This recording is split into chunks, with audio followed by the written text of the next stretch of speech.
Оце наші поштові скриньки. Не буде ми скільки поштових не скриньок. зверталися, оце в міськвиконком, це ж вже не один рік, 8-10 років назад. І оце ми з такими поштовими скриньками живемо. А поштові скриньки, що ви нам пообіцяли?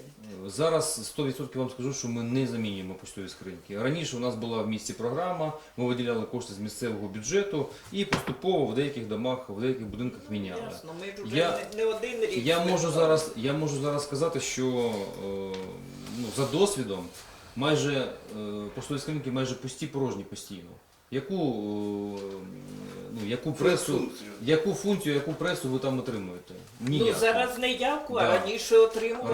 Раніше було На більше. протязі, Зараз... поки війна, ми нічого не отримуємо, звичайно. Тому А зараз раніше отримували. це питання зараз не на часі, це точно, можливо в подальшому.